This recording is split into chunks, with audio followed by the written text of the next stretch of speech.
Olá, sou o estudante Jefferson Diniz e estudo no Instituto Federal do Tocantins, Campos Palmas. Hoje eu vou falar mais sobre a Idade do Ouro no Brasil.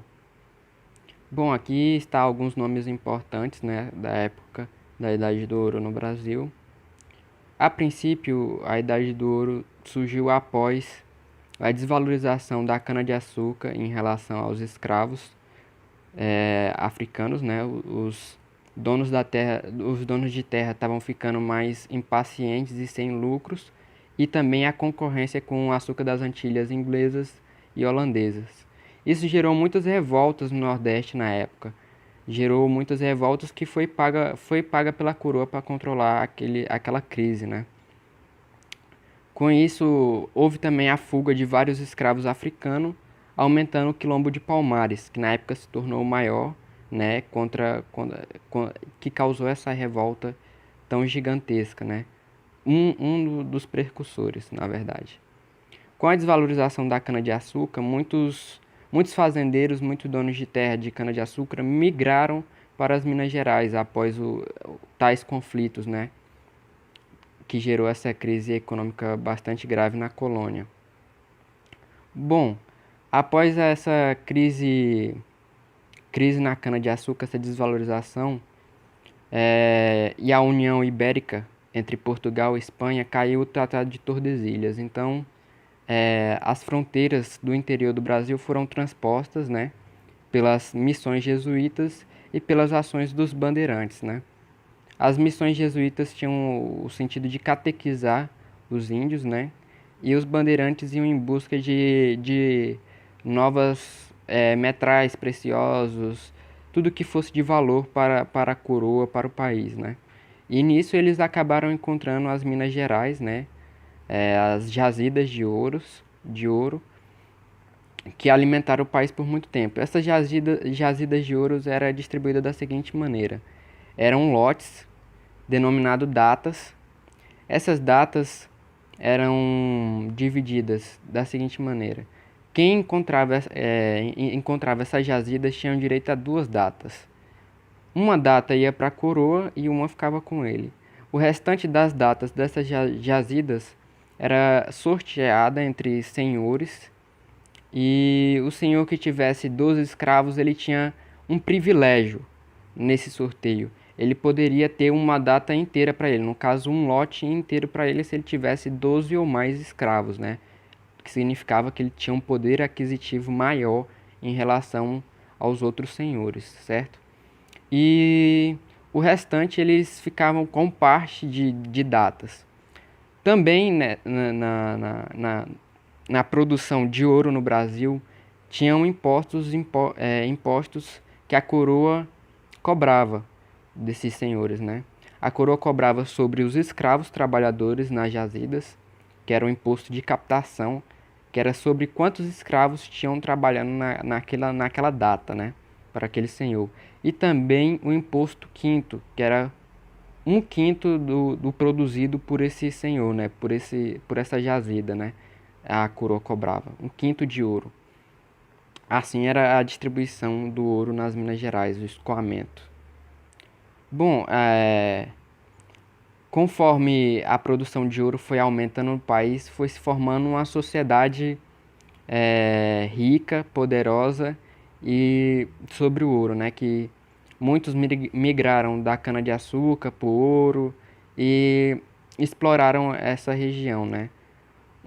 Uma colônia, no caso a colônia brasileira, era muito sustentada pelo seu mercado externo, né? Pelos seus negócios externos com a Inglaterra e com seu próprio império.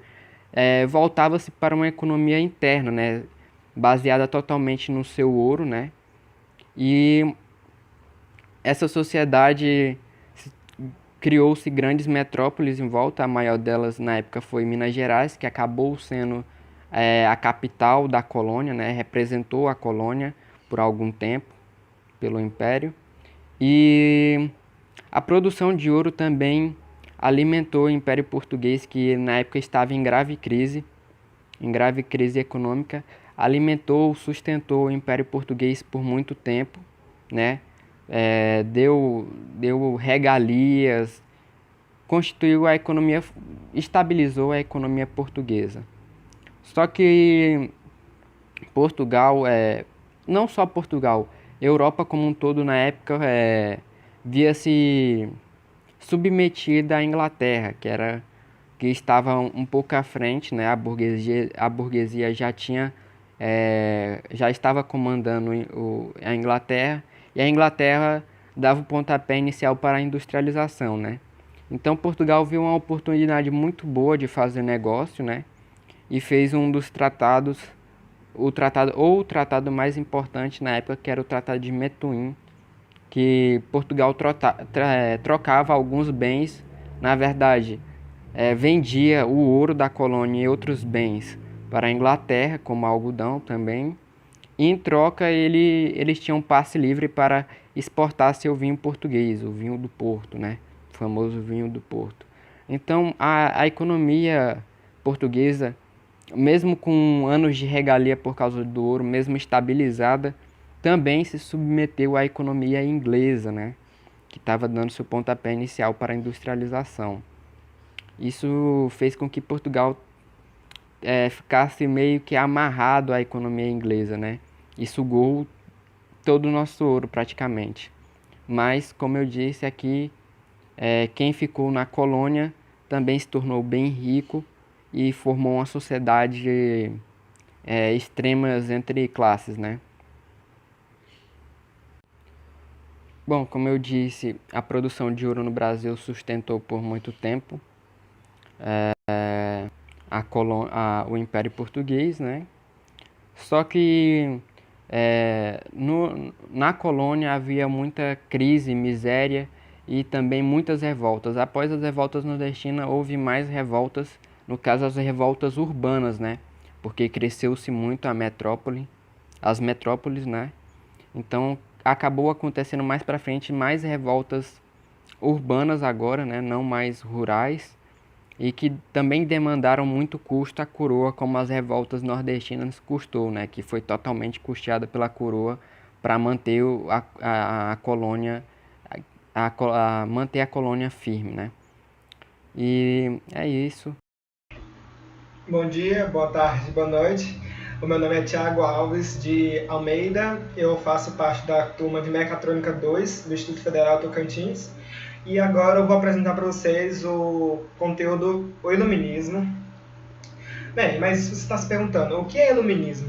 O Iluminismo ele foi um movimento político por causa dos participantes, que a maioria eram burgueses. Ocorreu no século XVIII, que é o século das luzes também. Ele é reconhecido como século das luzes porque esse movimento trouxe bastante reflexões, né, sobre o povo e também contra o governo. Governo, o rei. Começando aqui por essas imagens, vocês veem Voltaire, Rousseau, John Locke e Montesquieu. Eles são filósofos, a maioria é da França e, são todos contra o rei absolutista. Começando pelo Voltaire, ele é francês, ele é crítico à Igreja Católica e defendia a liberdade de expressão. Partindo para o próximo, Rousseau, ele é um filósofo da Genebra, na Suíça, né? Ele defendia a democracia direta, ou seja, o povo diretamente influenciava diretamente no poder, né? Ele falava que o homem nasce bom, só que a sociedade o corrompe, e ele criticava, na real, a propriedade privada. John Locke, ele é um filósofo inglês e a base mais importante que ele falava era que o ser humano, qualquer pessoa, todo indivíduo, ele tem direitos inalienáveis. Ou seja, ele quer dizer que todo mundo tem tem direito que ninguém pode retirar. Por exemplo, a vida, né? Porque você não tem direito de tirar uma outra vida, né? Por isso que tem as penas e tal. A liberdade, que eles lutam também, né, de ter liberdade de expressão, liberdade de ter uma propriedade, né, e era crítica da propriedade privada, né. E por último, propriedade. Eu falei, né? Vida, liberdade e propriedade.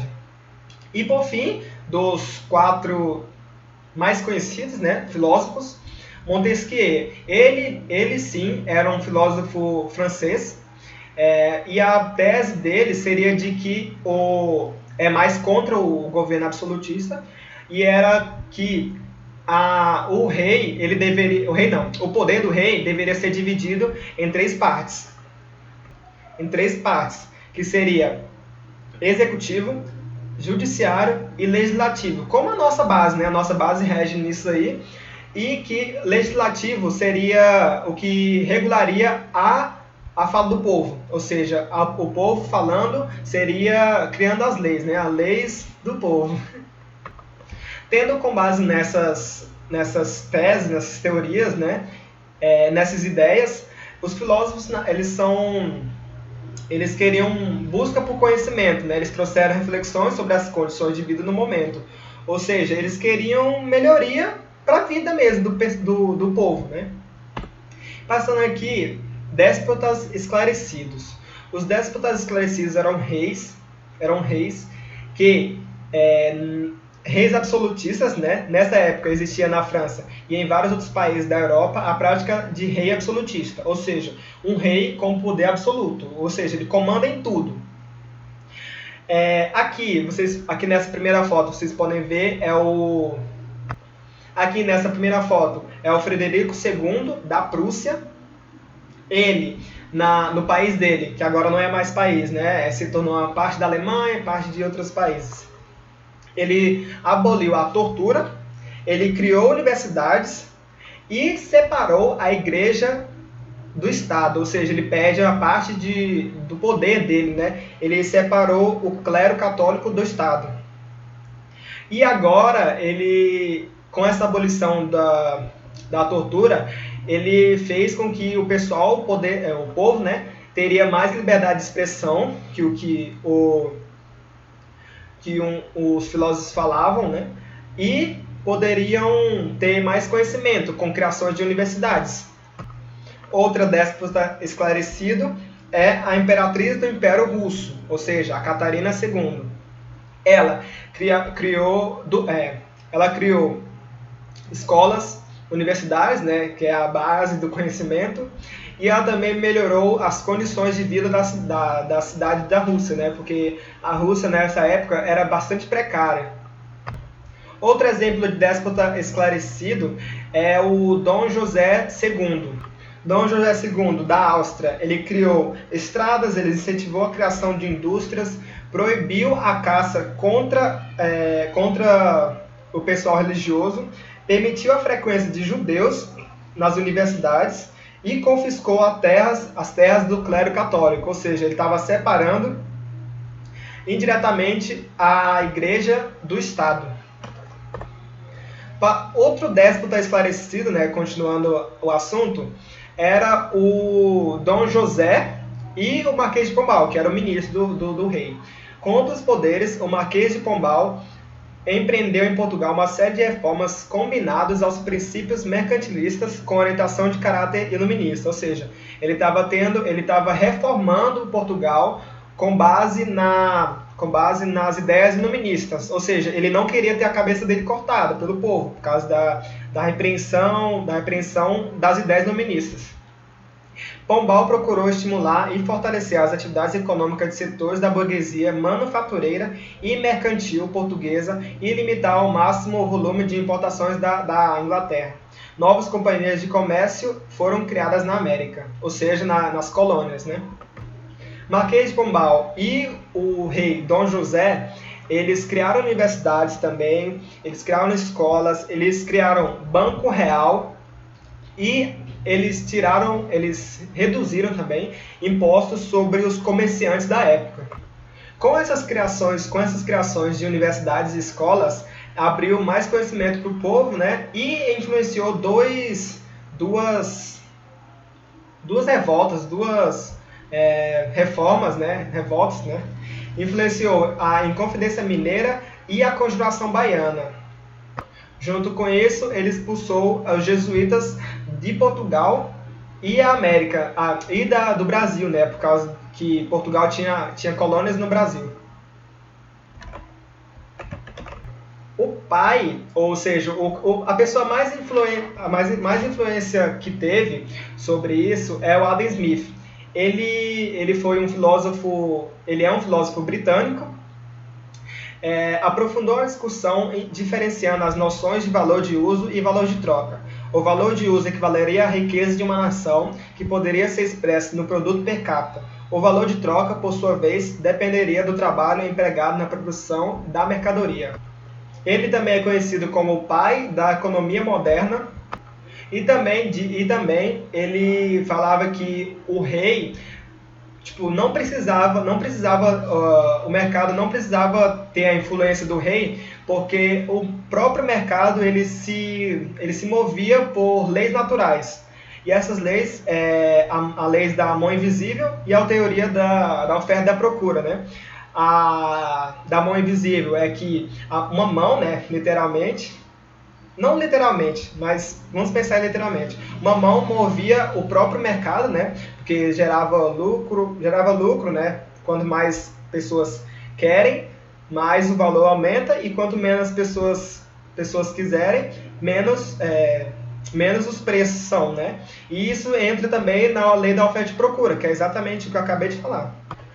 E, por fim, a combinação de governos fortes com reformas ilustradas ganhou o nome de despotismo esclarecido. Ou seja, os reis que faziam reformas, que atendiam às ideias iluministas, eram chamados de despotismo esclarecido. Ou seja, nesse tempo de transição, a metáfora da luz, né, que é esclarecida, que vem de esclarear ou clarear, né? Mostrar razão para o pessoal, mostrar conhecimento, dar conhecimento, esclarecer o pessoal, passava adjetivos um termo despotismo que denunciava a ausência de liberdade. Ou seja, antes eles eram déspotas, ou seja, eles eram ditadores, né?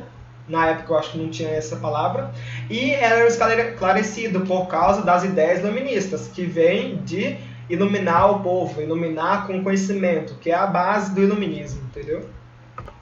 E, por fim, tem uma foto da queda da Bastilha, que nesse tempo acaba o iluminismo e influencia a Revolução Francesa, que começa em 1789. É isso, muito obrigado para todos. Para mais informações, nós temos os nossos e-mails, Thiago Alves e do Jefferson Gurgel. Muito obrigado.